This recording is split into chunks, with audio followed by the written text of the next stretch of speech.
every time. And every time I think, oh, I will make instructions for future Janet so that she doesn't have to panic like this and figure it out.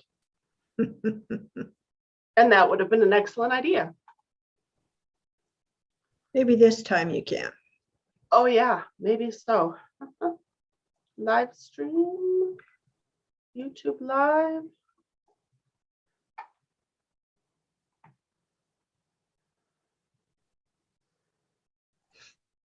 Yeah. Share. Here's my, I think that's what I need. And then I put it in here like that. And then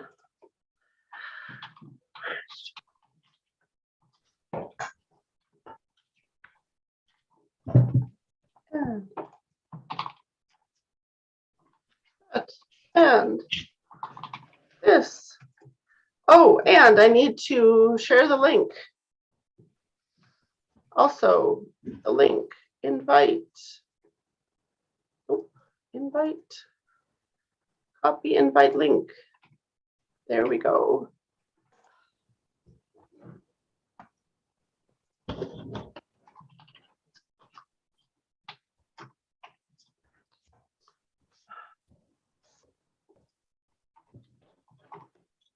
And do not schedule. It always wants to schedule. Just no. Oh, good heavens. Shoot, it did it again.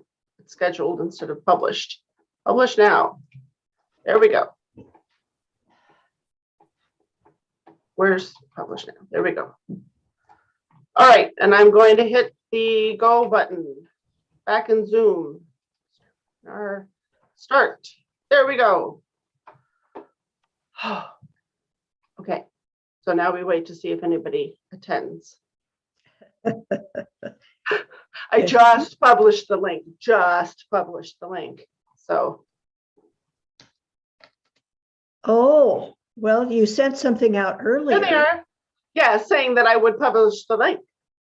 Oh. And then I just did. Yes, just look. 2 people found it. Hello. And oh, 3 people. 1 person found it twice. We have 2 Sharon Gardners. Unless we really do have 2 Sharon Gardners. That would be a coincidence. Hello, folks. Apologies on the late link. I was saying to Mom before we got this going, I have to remember how to do this every time. I should just write instructions. I think, okay, look, I'm going to do it right now. And I thought I already had this somewhere, but you know.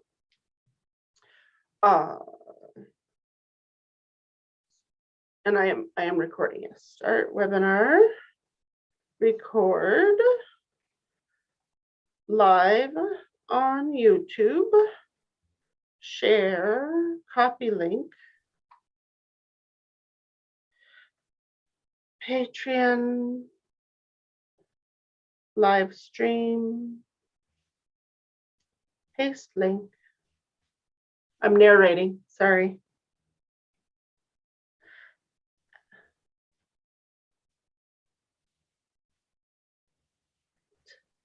And Zoom invite at T-30 there, so that people don't have to wait until the moment of.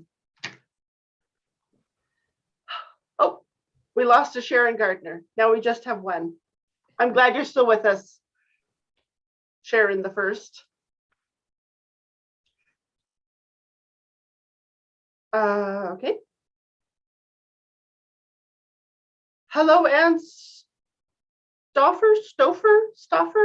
Not sure how. I think we've been through this before. Hello again, Ann. It looks like the participant list is in alphabetical order by first name. Yep, it does look like that. The Zoom doesn't know if you've got your first name first or your last name first or some other name entirely. So I'm sure it's just 1 string and they alphabetize it. Yeah, so it's Stoffer. And Stoffer. but AU could be an O sound. There's Holly. Yes, folks. Stauffer, says Anne. Okay. I will try to remember that and probably ask you again next one. I have really good intentions. I do. Let's see. 3 minutes in. I think everybody here I don't think anybody here is new to the party for the first time. Maybe there's a couple of new names there. So just in case there are folks who have not been here with us before or done a Zoom webinar before, so that you know the drill. First, we start with this little sort of pre-flight checks. And then Mom does the scarf report. And then I do, your computer must have dinged. It took over speaker. Then I do, actually, let me just put it in gallery so I can see both of us. There, yay. I do a book report or some substitute for a book report. Oh, you can see my CPAP mask line. I've been out of bed for more than 12 hours and I still have that line across my nose. I should probably adjust the fit on that thing. And then we do Q&A and story time if there is any, and that sort of stuff. So the spiel is this. I gotta make it so that everybody can chat. Oops.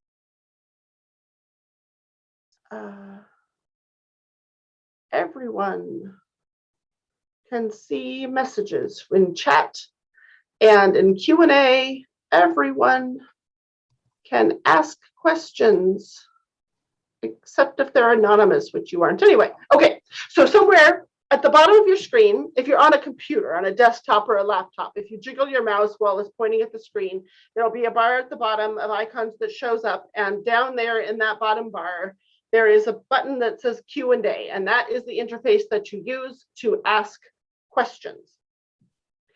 For socializing, chit chat, that sort of thing, go ahead and use the chat interface instead. But the questions will make sure we don't miss it. The chat is kind of running all the time, and as if the chat gets lively, we might miss a question if it's over there. And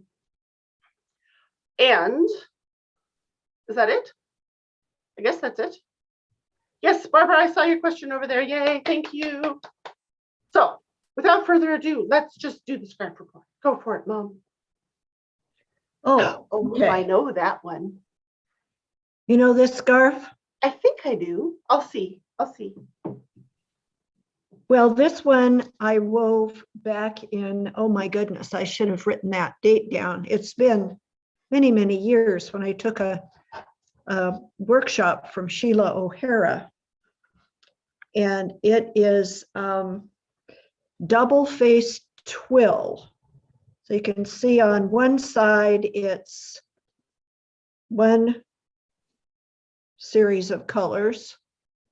And on the other side, it's another series of colors. And I put a little stripe across at the bottom of each end that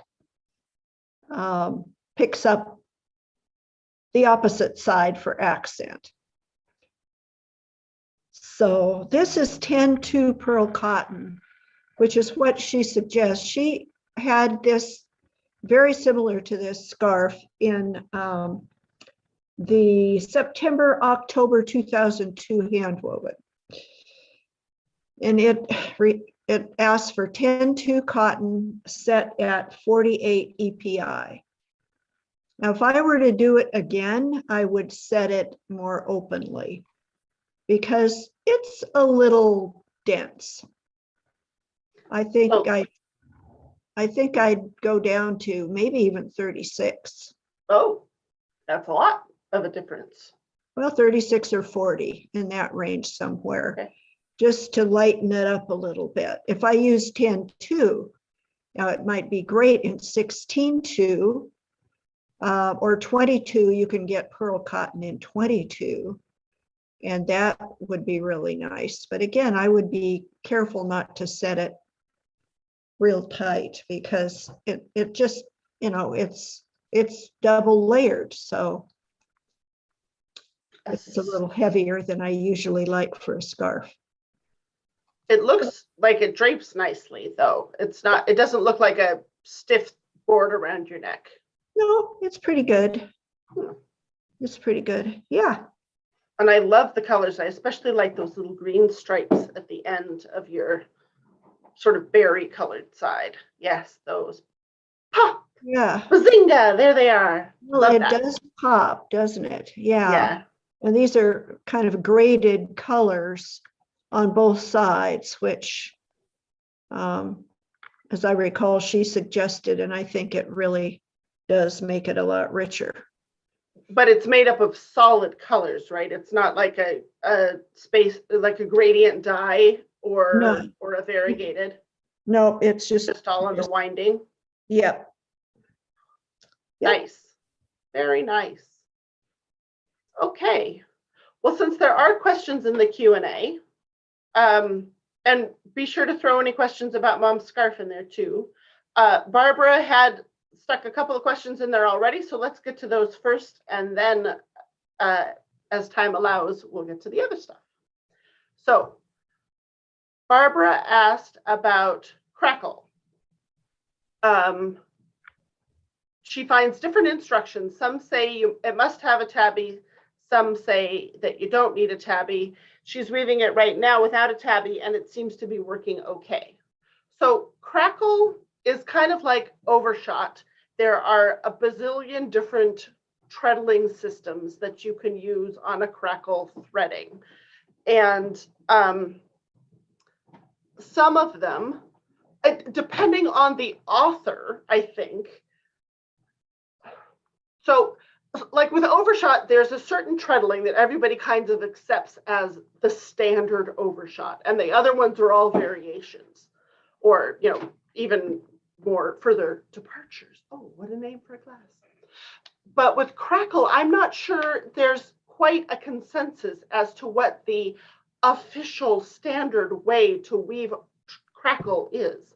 And I think some authors would say that the official standard way to weave crackle is with a tabby, very much like overshot. Whereas other people would say the official standard way to weave crackle does not have a tabby, but you can weave it with a tabby. They both agree that there are many different ways to weave crackle, and some have a tabby and some don't, and some have a tabby that's on plain weave sheds and some have a tabby that's on twill sheds, and that they're all some flavor of crackle. But which flavor is the flavor? I think it's kind of like which is the proper flavor of ice cream? Is it vanilla or chocolate debate? Everybody likes vanilla and everybody likes chocolate. Well, most people like both of those things. Which is the right flavor for ice cream? I think it's kind of a matter of opinion, or at least in the published, because I found the same thing. Different authors say, well, crackle is like this, but it can also be like that. Whereas other people would say crackle is like that, but it could also be like this, if you see what I mean. Does that make sense? So yes, there are certainly ways to treadle crackle without a tabby. A crackle threading is just a little point twill thing with lots of staggered points. And so you can weave it like twill, the same way that you could weave an overshot like twill, except that in overshot, you can wind up with great big, long, unstable floats, but crackle is built to not be like that. So yeah, you could, but there are some, I think, who would say, well, if it's threaded like a point twill and you use a twill tie-up and you treadle it like a twill, then is it crackle? No, it's twill. It just happens to have the same threading as a crackle, a crackle possibility. Does that answer your question? It's an answer to your question. Is it a good one? Okay, let's see what else is here. Lisa asks, what are your thoughts regarding a countermarch loom versus a jack loom? What are the reasons someone would want a countermarch? People who have countermarch looms, especially people who learned on countermarch looms, love them. Many people who have countermarch looms love them. You get a great big wide shed. You get really good tension. You can have the tension be high and still get a really good, easy to treadle shed. But the tie-up is a bit of a bugger. And so I have owned a countermarch loom and always went to my jack looms because they were much easier to tie up. Mom had a countermarch loom and she just left the tie up on it from year to year until I would show up and tie it up with something different. And it would be that for the next year. And some years it was a good tie up and some years I made a hash of it. And finally she let that loom move on to another weaver who would appreciate it for its strengths rather than grumble about its weaknesses. Yes. And my countermarch loom is in storage. So I don't think either Mom or I are going to lobby hard in the direction of countermarch, but there are other weavers who and teachers who absolutely swear by them. And so I should say both of us had Glomokra standards. I know Louette has a bunch of they have the spring, which is a countermarch, and people really, really like it. And I've tied it up and it's not as onerous. It's a whole lot of little cords down there. And it's not as easy to change the tie up on a countermarch as it is on a jack or a counterbalance, because you have to tie twice as many things or more. But there are ways of doing skeleton tie-ups that give you some flexibility. I think that you should probably ask somebody who weaves on a countermarch and likes it about countermarch looms, because you're going to get the sort of jaundiced point of view from me. Because, yeah, I did not have the patience for that malarkey.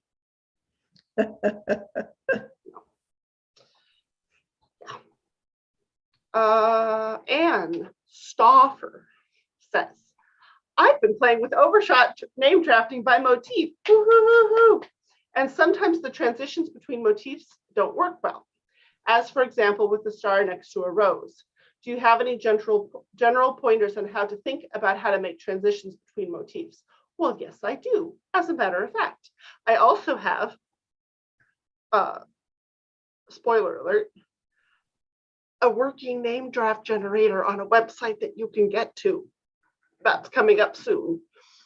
But here's what I did. So those of the folks who have taken my name drafting workshop will understand this terminology. And if you haven't taken the name drafting workshop, then there's a bunch of weird words coming up that won't mean anything to you. So just like, let them flow past. So Anne, remember during the workshop, I was talking about how stars are big, big, little, big, big. And I had them in my system. I think I built them out of A and B. So A, B, B, A, B, B, A, for instance. And the rose is the opposite. So it would be B, B, A, B, A, B, B. And it actually, the answer to your question doesn't apply just to star and to rose. It's all of the motifs. All of the motifs have to be able to link up to one another. And so what I did when I built my generator was to make sure that all of the motifs ended on one side on block D, and on the other side started on either C or A, so that whatever it was, if it was C, it would be next to a D from the preceding one. And if it was A, it would be next to a D from the preceding one, and D flows into A or into C, either way, because they're adjacents, not opposites. So I made sure that all my motifs linked up on adjacent blocks, which means that the star, which was AA, BB, BBAA, needed a D at the end. So it has this one little random extra D. And the rose, which was BBAA, BAA, BB, needed a CD to get up there. It could have had an AD, but the A and all the other A's in the rows would have gotten cluttered. So I went CD. Hopefully that makes sense. And I think if you go and play with the generator after office hours or during office hours, who am I to judge? You'll see that there's all these little D's up there that make things link together. Okay. And that clears out those. Okay. So I did have some questions. I have some story time from like problem solving during the month. The first was a friend who was weaving baby blankets, and she had quite a lovely, well, is it shot? No, it's an advancing twill. It's an advancing twill threading and a sort of pointy advancing twill treadling. I think she found it on Pinterest. And I will share a picture with you so you can see what I'm talking about. Wait, before I do that, let me see if I can find a picture of the draft. It's like the drawdown there, so you can see what it's supposed to look like, because it's not really what happened. And that, oops, not save image. I want open image in new tab and then close that. Okay, we're going to close that too, and that, and that, and that, and that, and that. All righty. So share screen. This was her drawdown.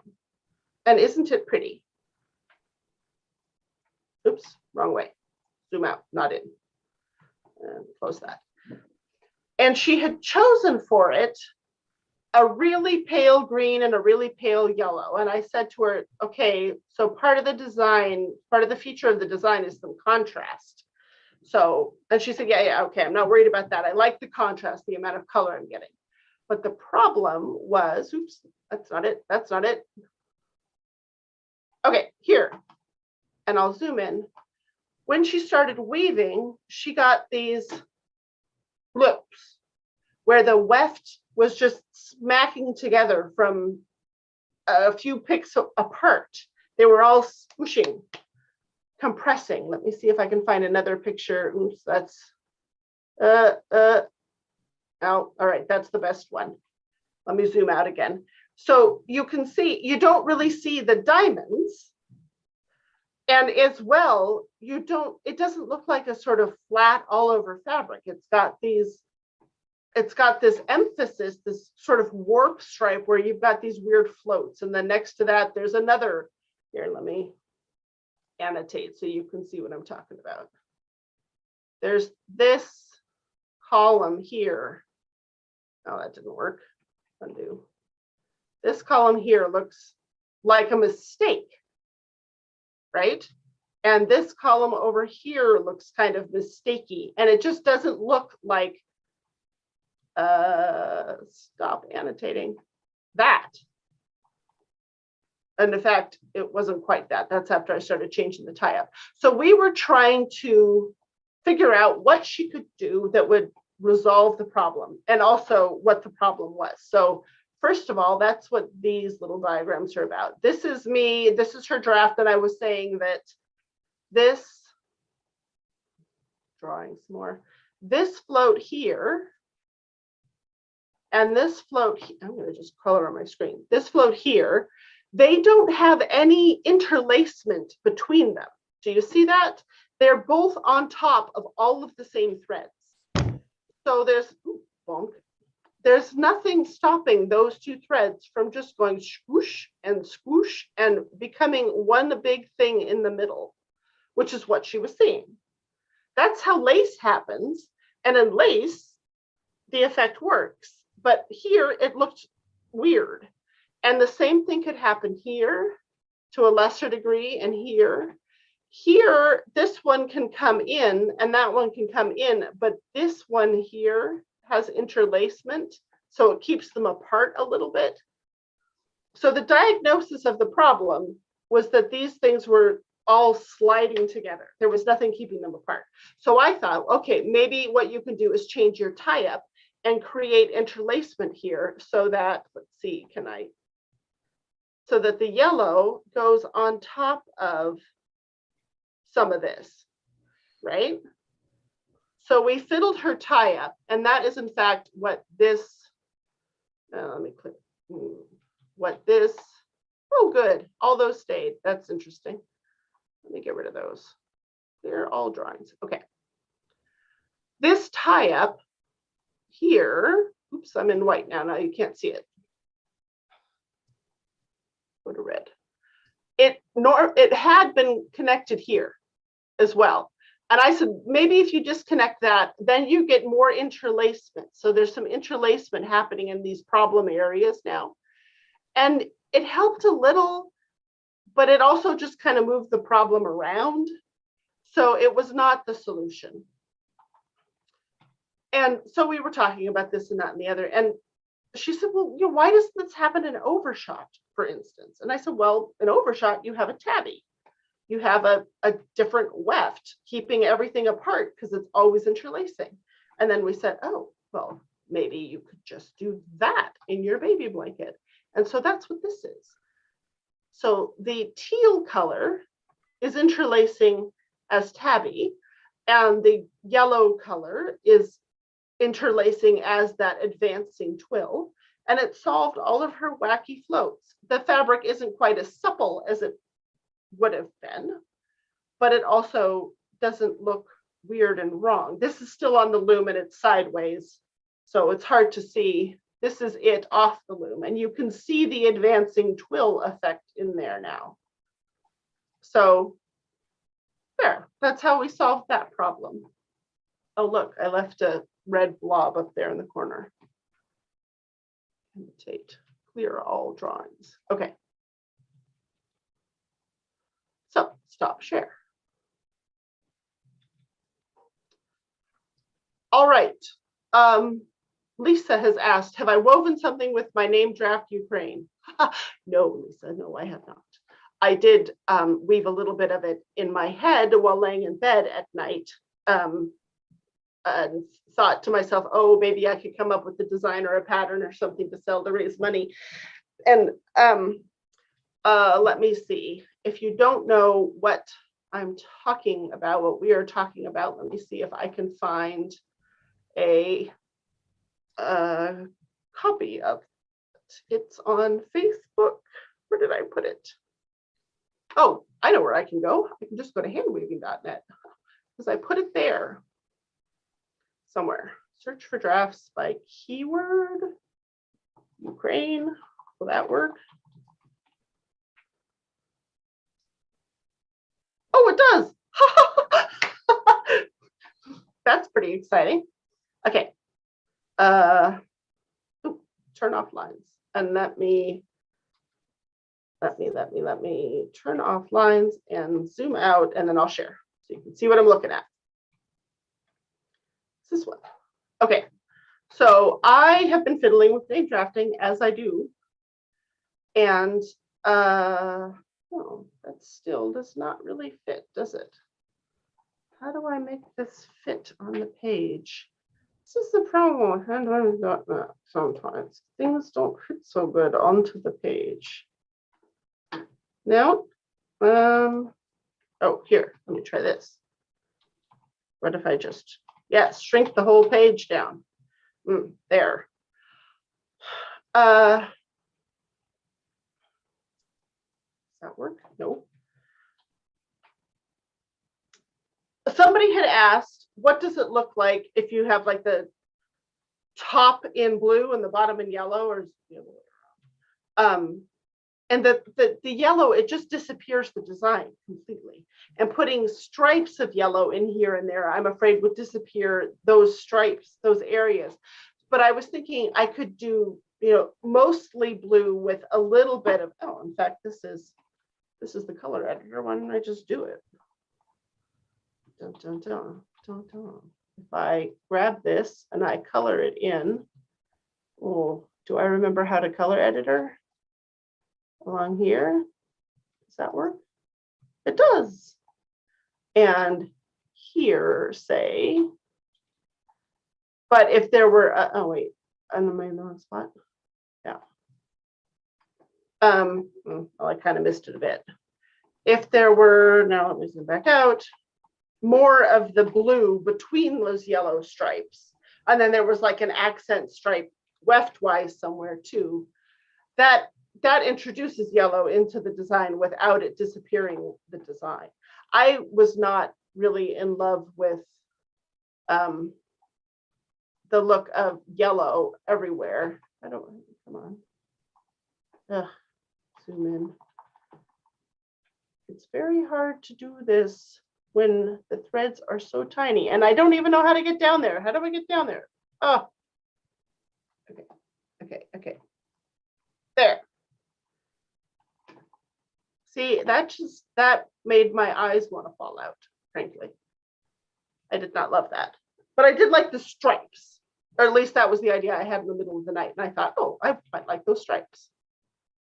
But the short answer to your question is, oh goodness, no, I have not woven anything with it. I invent a lot more drafts in my head or on my screen than I ever have time to get to the loom. And my loom, I only have one working loom in the house right now, and it has a warp beamed on it that I don't have enough heddles to thread on the shafts that I need to thread. They're on the loom, but I have to take all the shafts out and move heddles around. So nothing's getting woven at the moment. But I did this morning when I could not sleep at 5 in the morning. My husband's right over there. He woke me up at 4:45 and I couldn't get back to sleep, and he can't hear what I'm saying. Oh, he can hear what I'm saying. Oops, now I'm in trouble. Anyway, I couldn't get back to sleep. So I went downstairs and I cleared off the work table so that I could take the shafts out and lay them out and move the heddles around. So now I can get my thing woven. But more on the name drafting front coming soon. Any other questions before I go on to my next story problem? Okay. Oh, wait. Yes. Ooh.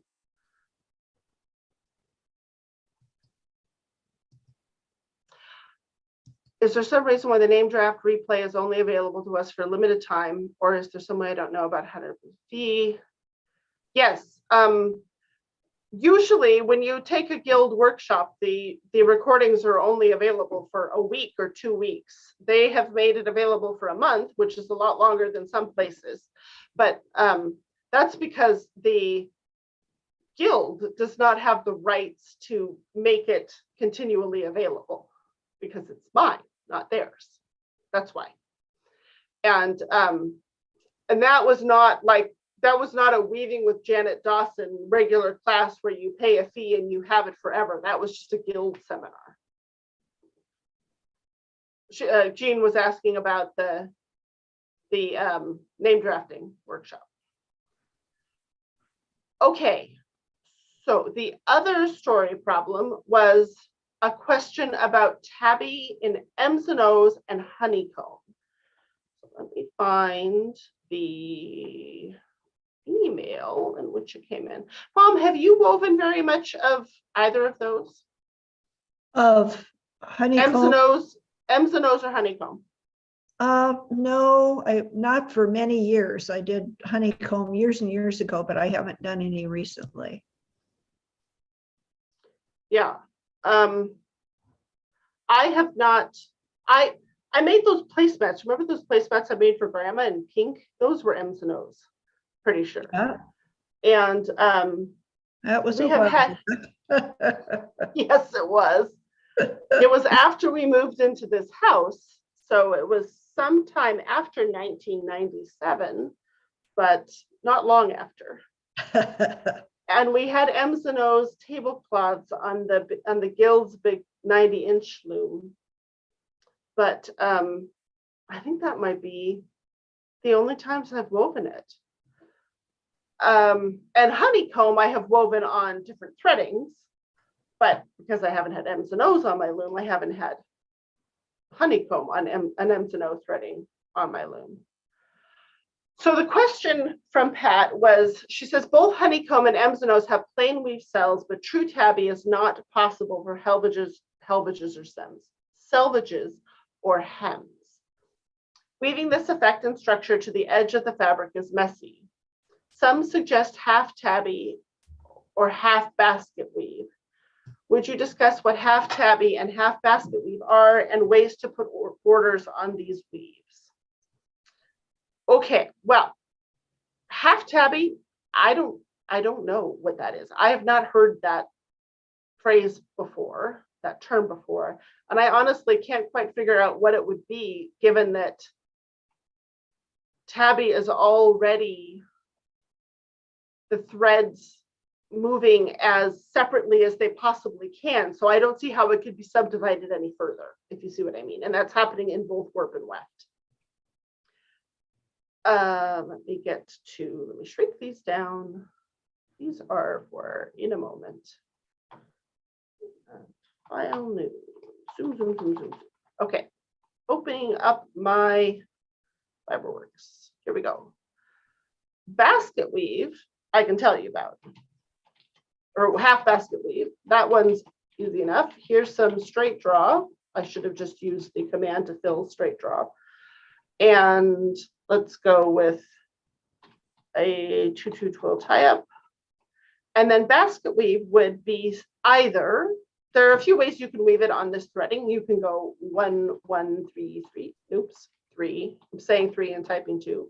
1, 1, 3, 3, 1, 1, 3, 3, 1, 1, 3, 3. So what you're doing, if I put it in interlacement mode, is picking up 2 adjacent threads, leaving down the next 2, picking up 2, leaving down 2. And with that shed open, you throw 2 picks, which you will probably think right away can't possibly work, because if you throw it in that shed and you throw it back in the same shed, it just pulls out. And you're absolutely right. So you need to do something over on this selvage, which is either go around a floating selvage or wrap around the selvage thread or do something to keep it in there, which is kind of a pain and the painful thing, frankly. You can also get basket on this threading by doing 2, 2, 4, 4, 2, 2, 4, 4, 2, 2, 4, 4, 2, 2, 4, 4, for instance. But you have the same problem. It only happens at one selvage. At the other selvage, you are changing the shed, but you still have to deal with that one selvage. And you don't solve the problem by turning the shuttle around, because that just moves the problem to the other selvage. So if you have a 2-2 twill towel, for instance, and you want to put a hem on it that has the same kind of weft-wise draw in as the body of the towel, plain weave is not an excellent choice. Let's get 2 more treadles here, because plain weave,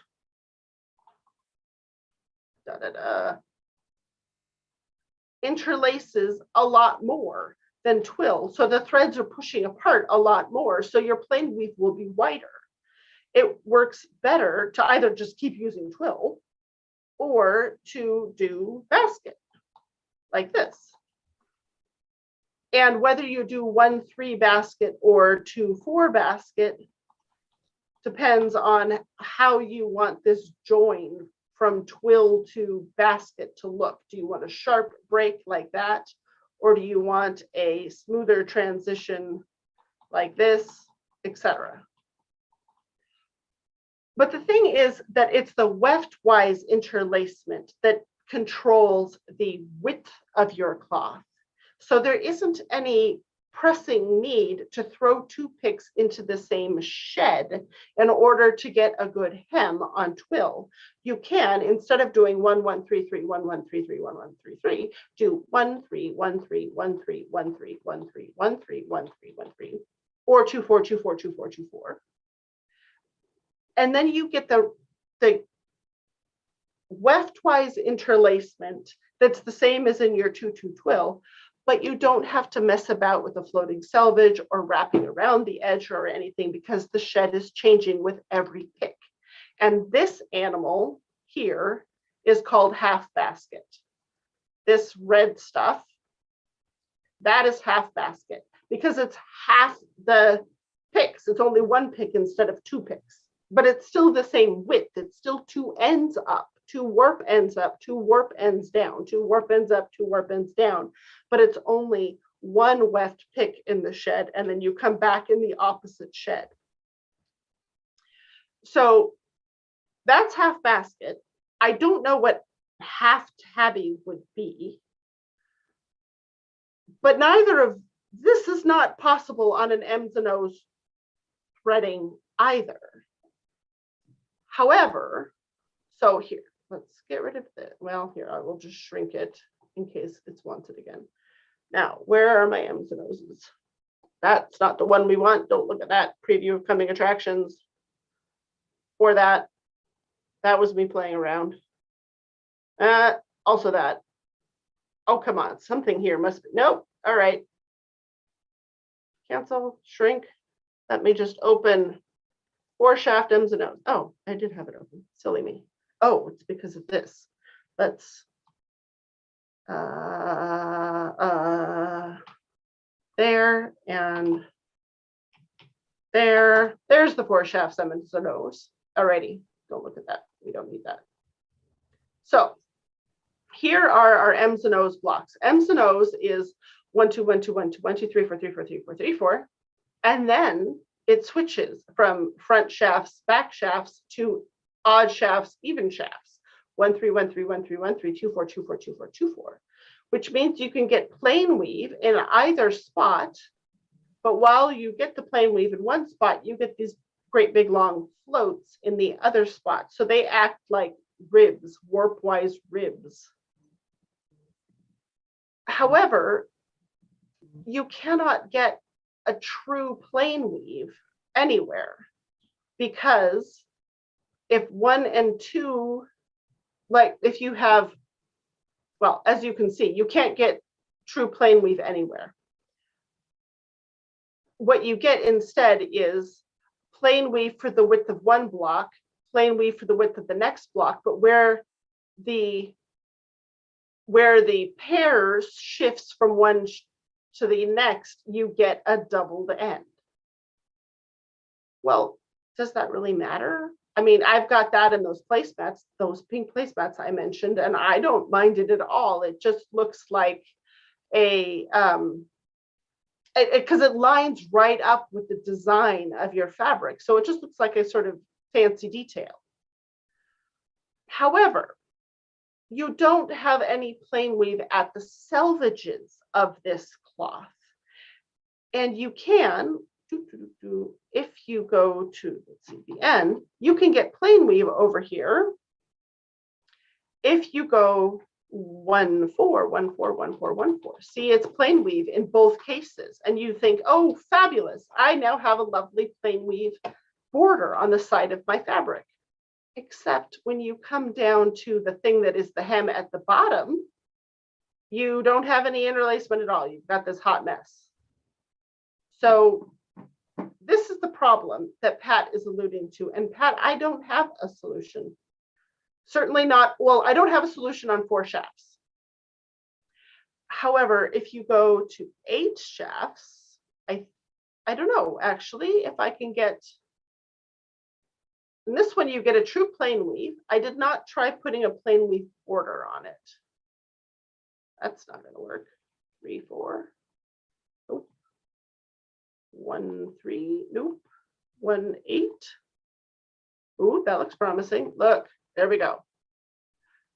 And we actually only need 6 shafts, I'm pretty sure, to weave this, but you do need, well, let's see. Tie up lift plan. Nope, I'm already in lift plan. Tie up treadling. Yeah, 6.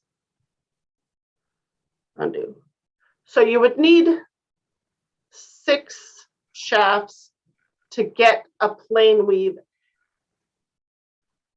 selvage and a plain weave hem. If you don't have 6 shafts, you have to choose between your plain weave selvage as up here, and then just have your fabric end with M's and O's, or a plain weave hem and have floaty bits at the selvage. Them's your options. And I'm wondering if this hem here, like that looks, this is a little tiny thing that looks like half basket. And then this is plain weave. So maybe that half tabby, half plate, half basket is some kind of allusion to, or maybe, I wonder what happens. Let's see here. If I go 1, 2, 3, 4, and then 1, 2, 3, 4, 1, 2, 3, 4, 1, 2, 3, 4, 1, 2, 3, 4, 1, 2, 3, 4, 1, 2, 3, 4, 1, 2, 3, 4. Okay, now I have something that looks kind of basket weavy. Nope, it's still a hot mess over there. No success. So I think them's your choices. Okay. Any other questions out there before I start yammering about name drafting and my fun toy? Mom, have I shown it to you? Have you looked at it? Oh, have you looked at it recently? Because it's better. Well, you showed it at the structure study group. Oh, yes, but that is when, hang on 1 sec, I gotta adjust my thing. Oh, the one that we just did last week? Yeah. Oh, yeah, okay, you've seen it. Okay. Okay. Well, I don't get to impress my mom, but maybe I'll impress with the rest of you. All right, let me open up a new thing here. Name draft. There it is. And I will put the link to this into the patron post for, hang on 1 sec. I'm seeing text. Okay, just wanted to make sure I wasn't missing some chat on Patreon. I'll put the link to this in the Patreon post for today's office hours. I need to share my screen. I'm not sharing it, am I? No, okay. Here we go. I made a name draft generator, and it is still a work in progress, which is why I have not broadcast anywhere that this is happening. But I am still fiddling around with it, and I have figured out how to test things without breaking the live site. So that's a plus. I have a friend, hi Holly, who's been testing it the last few days, and every few minutes I tell her, oops, I just broke everything, it won't work for a while. But I don't think that's going to happen anymore. So all right, you start with putting in the phrase that you want to turn into a name draft. So Mom, what would be a good phrase? Oh goodness. Okay, that'll work. Thanks. All okay. Right. Oh goodness is the thing. So the first thing I do is decide whether I want to name draft by shafts or by blocks. If it's by blocks, is it even blocks or odd blocks, or by motifs? So they all do something slightly different. And as yet, there is no exposition on the website at all about what these different things do. So if you don't know something already about name drafting, you're just kind of left in the dark, or you have to figure it out for yourself as you play. Eventually, there will be text on the website that explains things. So I'm going to go with by shafts for now, which was the default anyway. Then you can choose different keys for translations. This first one is the one that you see very often, where you put A on shaft 1, B on shaft 2, C on shaft 3, D on shaft 4, etc. I've added a thing now for how to treat gaps in the threading if you're drafting by shaft. So folks who were in one of the previous name drafting classes, you remember you wind up with holes where you have two odds next to each other or two evens next to each other. You now have the choice to have it automatically fill those in by either choosing the next shaft up or the next shaft down. That may not be as good as the choices you can make yourself. So you still have the option to leave the spaces there and deal with them yourself. You have the choice of whether or not you want the key to also solve, air quotes, solve for spaces. Right now it's turned off, and you can see here that the phrase actually had spaces in it, but what it's going to translate is that same thing without any spaces in it. If I turn the spaces on, now it's going to translate with the spaces still left in, which means, well, you can't see it, but there's a space right there. So any spaces are going to translate to shaft 4. It's a very tiny difference. I usually don't mess with that one, but I figured I'd leave it in just for kicks. You can set your maximum float length so that your floats don't get too long, with some caveats. You can expand the blocks or not, and if you choose to expand them, you can make the amount they get expanded random or not. And then you can choose to have it mirror the draft automatically or not. And if you do choose to have it mirrored, you can decide how to have those edge motifs treated, whether they're truncated, cut in half or not. And the mirroring only, no, that's not true. The truncation only happens for motifs. Anyhow, let me show you. Let's see, we've chosen by shafts. We have the AEI-MQU key. Spaces, I'm going to ignore spaces like usual. I'm not going to put the max float in yet. I'm not going to do the multiplier or the mirroring yet because I want you to see what this looks like. And then I say, make it go. And it's warning me that there will be gaps in the threading because I'm doing this by shafts and I didn't tell it how to deal with the gaps. So there it is. And you see it goes from 1 to 4, and then there's a space there because in an overshot threading, 4 is not supposed to be next to itself. There's supposed to be either a 1 or a 3 between it. Same here between the 3s. So then if I go up to, keep your eye on that. If I go up to this, I know you can't keep your eye on it. I just scrolled away, but I'm going to, now I've said fill the spaces going up. So if I zoom in, let me zoom in. Can I zoom in? Zoom bigger, bigger. Yes. Okay. And hit make it go. Then those spaces will fill in with other shafts. And now my threading is odd even.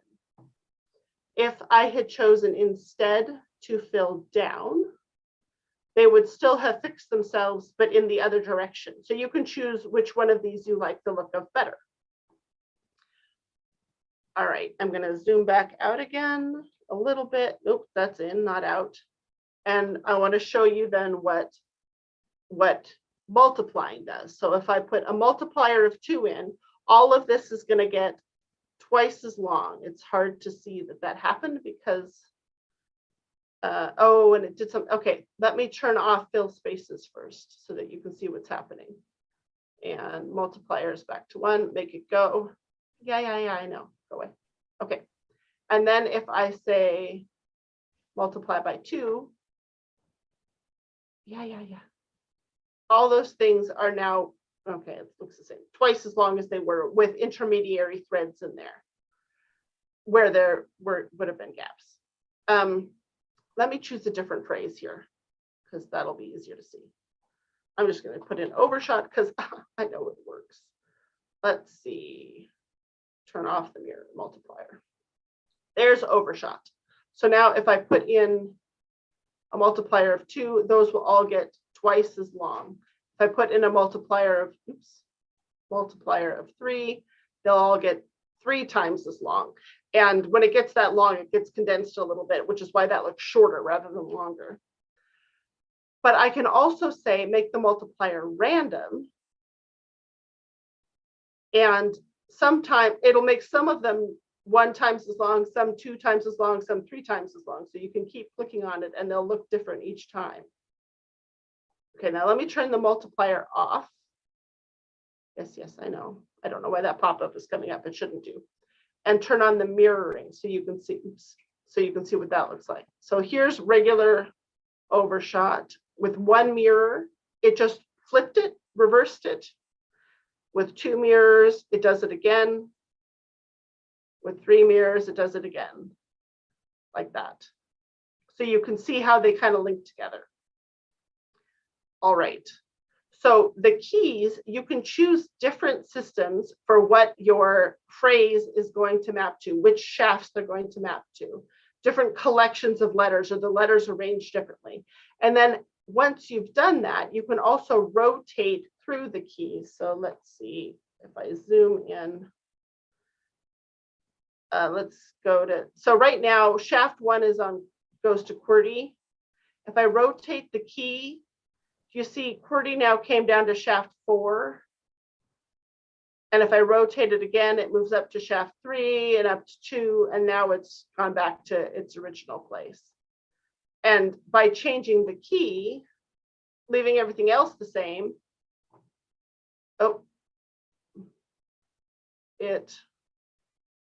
right, fill up. It looks like a different draft now. If I change it to that one, it will look like a different draft again, because it's using a different algorithm for how to translate the letters to shafts.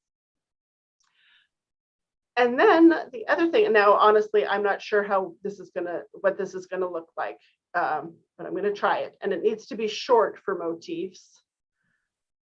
So let's just put in Sue. That's a short little phrase. Make it go. It does nothing at all, so it's broken. Oh, that's great. Okay, like I said, I've been playing with this. All right, so let's go back to not motifs, because I appear to have broken that. Hang on, I need to go to blocks. Yes, I know. There, blocks. And we'll use, let's go back to, what was it? Oh goodness. I believe is what she said. And gaps are filled up. And let's say multiply by 3 and make it random. Why is it telling me that? It shouldn't tell me that. Sorry. Mirror, make it go. This is too long to show visually. And then this is my favorite bit. Download DTX file. That is the file format for Fiberworks. And then you click on this, and lo and behold, there it is. Those are very large blocks. So I would look at that and say, I can't possibly weave that. That's got a million long. Floats. I don't see anything. Oh. It's because of the way I shared. Sorry. Stop share. Share screen. Okay, so I clicked on download this, I clicked on open the file, and there it is in Fiberworks. Ah. But those are crazy long floats. So I would say, well, that is not workable. I'm going to go back here and say, I hope this works. People are watching. A maximum float length of, let's say 7. What the heck? And make it go. And download the file and open the file and zoom out. And now that's more manageable, because except for where the pivots is, see, it's not smart enough to deal with the pivots properly, because it limits the float length before it mirrors. But anyway, that's kind of pretty. I like that better than this. Oh, you can't, than that. Anyway, it's great fun. If I do say so myself. Let's see. Enter phrase. What's another phrase, Ma? Oh, I can't think of these kinds of things. How about twill? Let's just go with. Double-faced twill. Okay. Double-faced twill. Okay.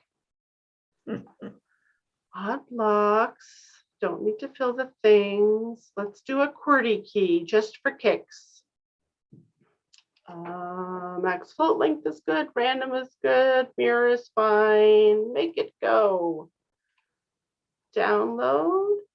Open. That's kind of pretty.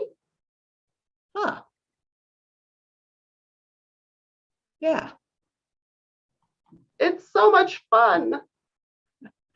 And then if only my motifs thing would work, let me see if I reset it all and I enter Ukraine and motifs and that.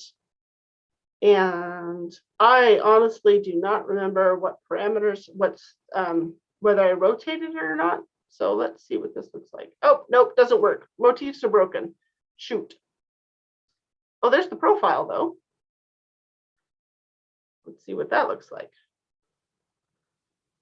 Okay. So I can do the profile. Nope. That's the profile of the thing I put on. Actually, I think it was just the one. Like this corner of the thing that I put on handwaving.net. So I must not have rotated the key. Anyway, that is what I've been playing with instead of doing other work, like moving heddles from shaft to shaft the last few days. Kathleen is asking if I've ever tried this with a musical score. No, Kathleen, I have not done it, but people have done a version of name drafting with a musical score. And there have been articles in Handwoven about it. And there was also an article in Handwoven ages ago. I think it was Handwoven, might have been Weavers, where someone had taken, what do you call it with the carillons? Is it changing or charging or the bells? Oh, Carolyn. Bell ring, bell changing, isn't it? Bell ringers. Yeah, but there's a verb. There's a right verb. Anyway, somebody took the notation for that and translated it into a weaving threading. And you could take, this is called name drafting. Well, and it's built to produce a 4-block structure and then interpret, or threading, and then interpret that as an overshot. But you could leave it in the profile mode that I showed you briefly there at the end and interpret it as any unit weave and many block weaves. Ring changes, yes, yes, that's the change ringing. There's a little bit of this and a little bit of that. So, there. That's that. So, and that's what I have planned for today. So we have another 30 minutes for Q&A if you've got them. Otherwise, we're done for this month. So fill up my time with questions if you want to. Holly says she has been generating, Holly there in the chat, she's the one that's been testing it for me. Thank you, Holly. And she's been taking the 4-block profiles and interpreting them as deflected double weave rather than overshot. So that's certainly a thing you can do too. Oh, there's a question. Yay. It So Anne is saying, as long as we're talking about overshot, what about borders? Do you have a specific question? Or is it like, just how do I do borders? Or yeah, if you have a specific question, I will ramble on about that. But if it's just in general, how do you do borders? Let's see. What I do. So let's see here. Let me pick one. Here we have Ukraine here, and I'm gonna oh, all this. I'm not sharing anymore, am I? So you can't see what I'm doing. Okay, hang on a sec. Let me close this and open. I have to try to figure out where they are on my computer. They are not there. There, here,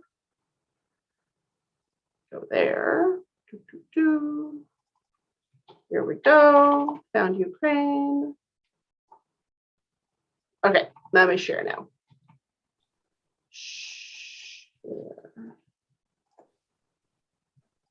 Here we go.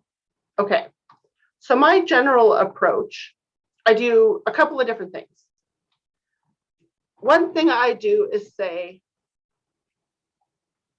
look for a piece of the threading that I like the look of and just try repeating it a bunch. For instance, I like this column right here. And that happens to already be at a pivot. So I'm going to zoom right in there and scroll to the edge and copy the threading from that 4, that might be a little early, to this 4, oops, there, copy. So you probably can't see what I'm doing there with my mouse because it's so tiny. Let me do it again where you can see it a little bit bigger. From this 4 all the way over to that 4, I have a little skinny blue bounding box around it, and I'm copying that.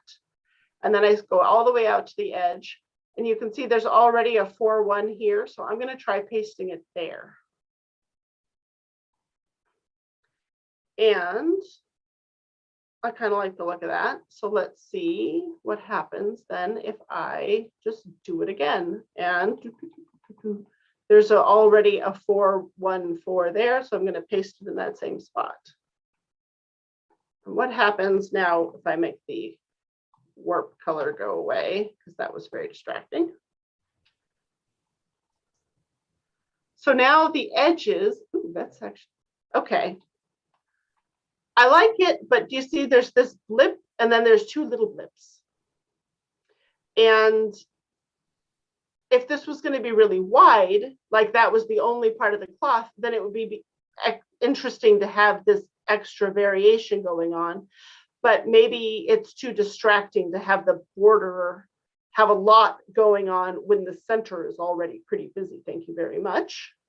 So I could either choose one part to repeat more, like this diamond, or I could choose these. Let me zoom in here so I'm not just pointing with a tiny mouse. Okay, and then annotate. And grab.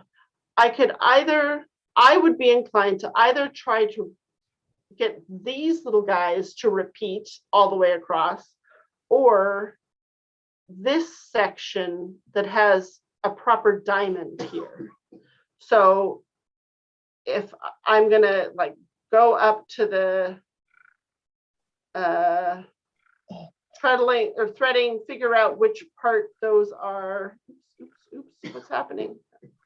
What? There we go. It gets very confusing when I have Zoom controls and Fiberworks controls on the top of my screen at the same time. So here's from the middle of that to the middle of that. That's the close one. So if I paste this over here a bunch, that's what those little pairs look like with a little separation. It might be even better without that separation, especially since there seems like there's something weird there. Yeah, there is. Look, I screwed it up. I copied it so that I got this weirdness.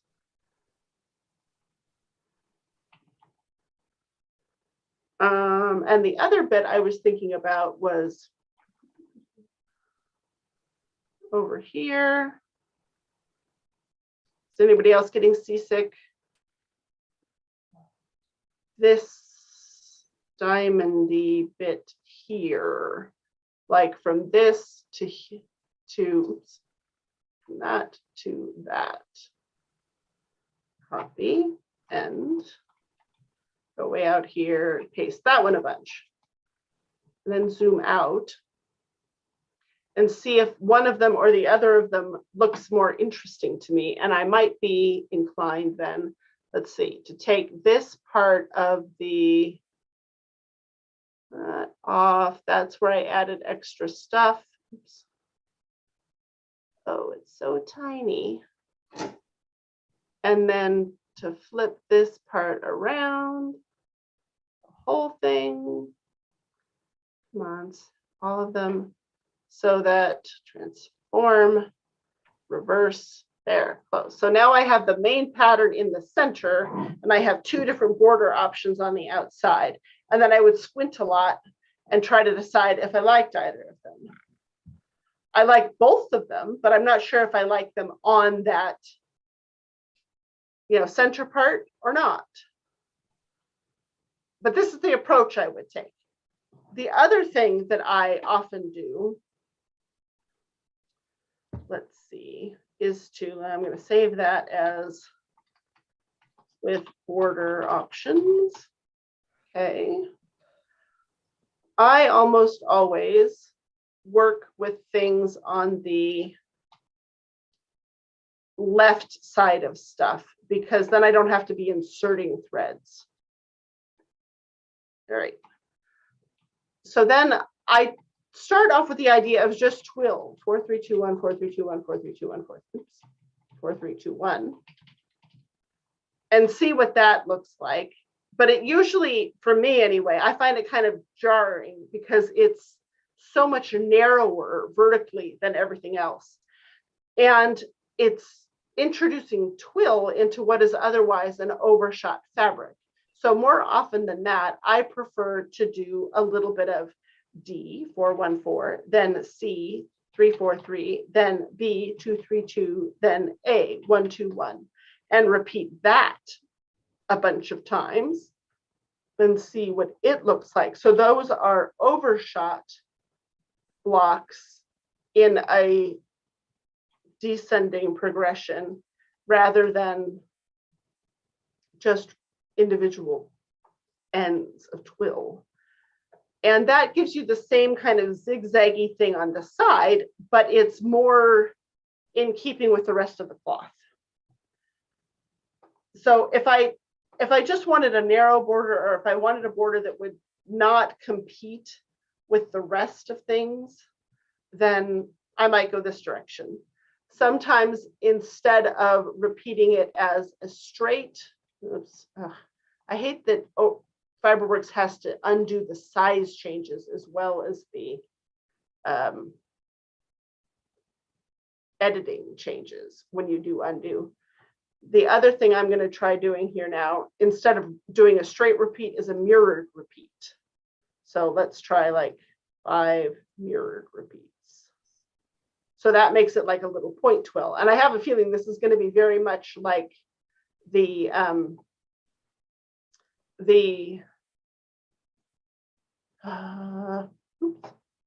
one we already had. I'll try to mirror that one more time. Warp, mirror, make symmetrical. Oh, no, I don't want to make the whole thing symmetrical. Okay. So if I undo that and then I mirror it more than that 5 times, I want it more like 10 times or, well, let's just see. I can always cut it off.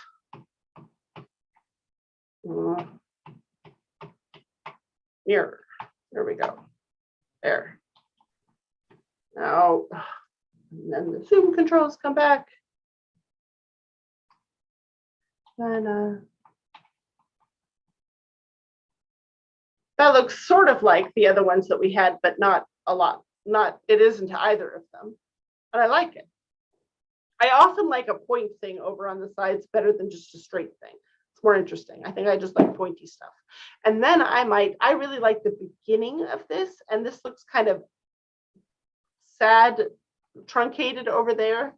So what I'm gonna do is find the center point, which is the middle of this thing, cut all that off to the left, take from that center out to this, the edge of this thingamajigger, and then repeat that. Mirror it. Undo. I clearly missed a shaft. Zoom in, because this is tiny, which is why I can't see what I'm doing.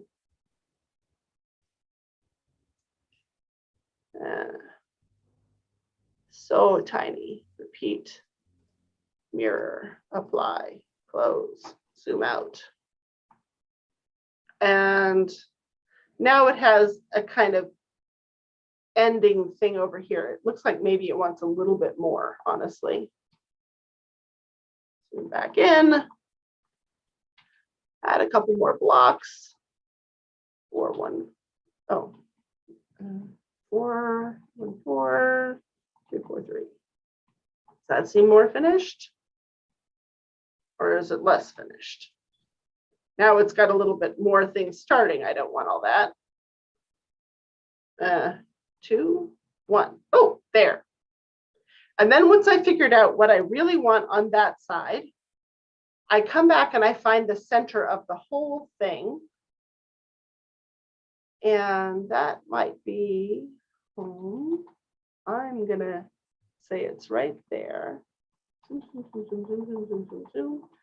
And no, home, delete to get to this point. Now I'm going to flip the entire treadling from left to right with warp reverse like that. So now the border is on the right side. And then I can say warp make symmetrical. And there it is with the border on both sides. And if I say treadling weave is drawn in, overshot style, we get to see what it looks like in the corners too. And I'm going to fix that yellow stripe in the left because it's distracting me. I like that corner. And I like the border. So that is the kind of approach I take. The block sizes look weird there now. Fiberworks does a weird thing with block sizes. But there, so not exactly an instruction manual, but at least a demonstration of the way my approach.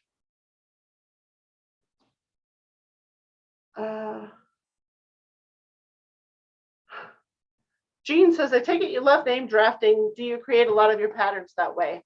I enjoy this logic problem. And I do like the drafts that I've been creating. I like embedding like a secret message in the fabric where only I know what it is unless I blab.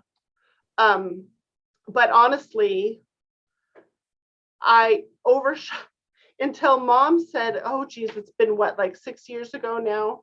Mom said, we should really do a class on overshot. And I said, oh God, really? Do we have to? Because I don't really like overshot. She said, well, people around here are interested. They're curious. People here don't weave it as much as they do there. And I said, oh God, all right. And then all of this happened. So, yeah, I mean, I like overshot. I have a much better appreciation for the traditional overshot designs and your coverlets and things now than I used to. But I wouldn't say that I like overshot or name drafting any more than I like anything else. It's just, it's a topic that people want to take classes about. And so I've been focusing on it for a little while. Anne says, what is the difference between a DTX and a WIF file? So DTX is the native file format for Fiberworks. WIF is the generic file format that just about any, probably any, weaving drafting software package can open. So WIF is universal. You can share a WIF between Fiberworks and Pixel Loom and handweaving.net, and there's a whole bunch of different ones.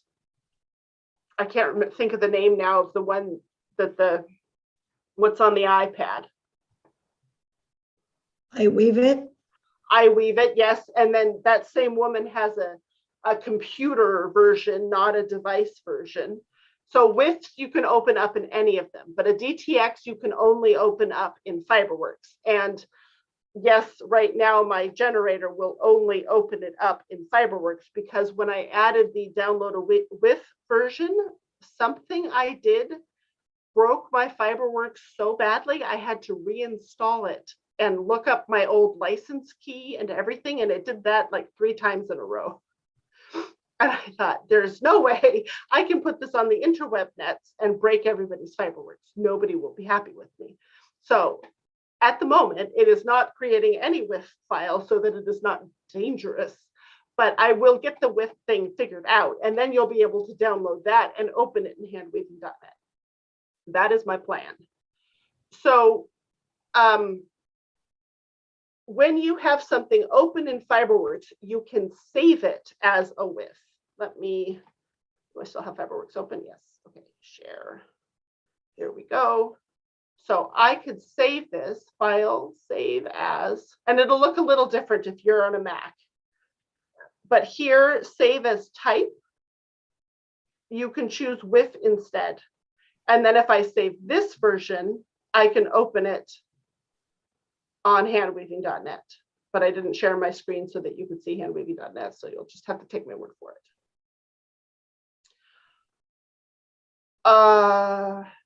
Jean says, what exactly is deflected? It's an adjective, double weave. It is a structure that, like regular double weave, has one set of warp that interacts with one set of weft and another set of warp that interacts with a different set of weft. But instead of doing that in 2 layers that may or may not be stitched together in some way, the layers are kind of split apart and interleaved. So deflected double weave on the loom does not have 2 layers. But because it does have long floats, once you take the fabric off the loom, especially depending on the fiber you've used, once you wet finish it, the threads start moving around into the floats that floated over or under that other layer, didn't interlace with it, didn't stack on top of it exactly, but floated around it. The threads start moving into those floats and therefore apparently cover them up. I mean, they do cover them up, and it appears that they were woven stacked like that, but they weren't. So it's called deflected because the warp threads and the weft threads deflect, they bend from the straight lines that they are on the loom. It's often accentuated, that deflection is often accentuated by using fibers that shrink differently as well. And if you do that, then you get some areas that shrink up and other areas that don't, and sort of splooge out then because they have no place to go in between these other tight little things. This is how seersucker is made, for instance, not deflected double weave, but areas that shrink more than other areas. And that thing that's happening is called differential shrinkage. So seersucker is an example of differential shrinkage. Some shrinks differently than other shrinks. That differential shrinkage component is often part of deflected double weave, but it doesn't need to be. The threads will deflect even if they're all the same thing and they shrink the same way. And it's very cool. And I don't have a sample of it within arm's reach, but it's a lot of fun. And you can get some pretty cool, interesting effects on 4 shafts, and you start getting a lot of really cool stuff going on when you get up to, well, 6 or 8 or more. So you often see it done as 8 shafts or more, but it's like shadow weave. You can get some very cool shadow weave happening on 4, but the stunners that everybody sees and gets excited about tend to be on at least 8. Jean says it has no denting and cramming. That's correct. All of the threads are generally set that you may set them a little more closely than you would for plain weave, for instance. But say I've decided I'm going to set my threads at, I don't know, 120% of what I would normally do for plain weave. So if plain weave was 10, I'm going to set them at 12. All of my threads across that warp would probably be set at about 120%, even if some of them were thicker and therefore had fewer ends to the inch, they would still be compressed or squeezed in there the same amount as other ones. I don't know if that made any sense.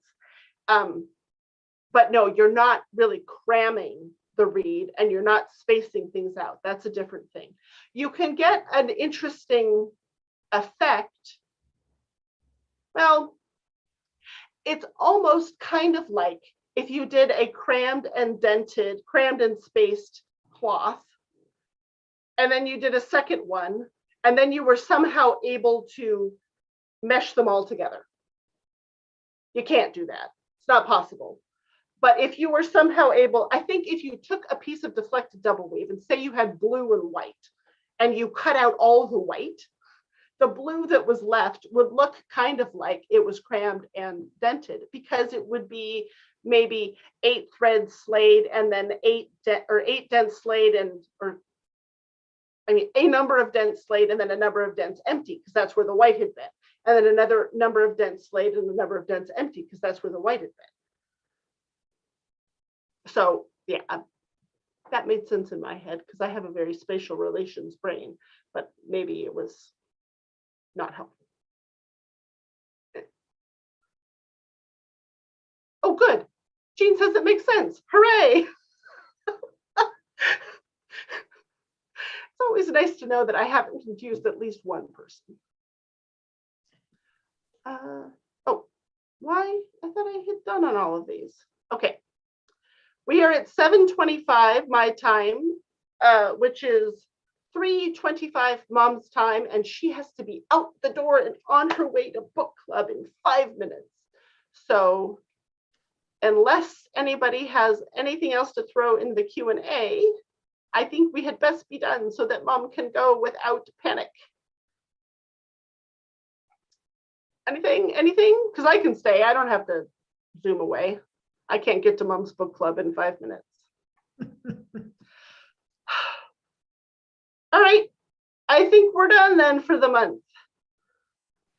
So I will put the link to the name draft generator in the chat and you can play around with it, and hopefully I'll get that motifs and profile thing fixed before long, but it is definitely a work in progress. So don't like make any plans around it being there at any given time, because I will probably break it repeatedly at any given time.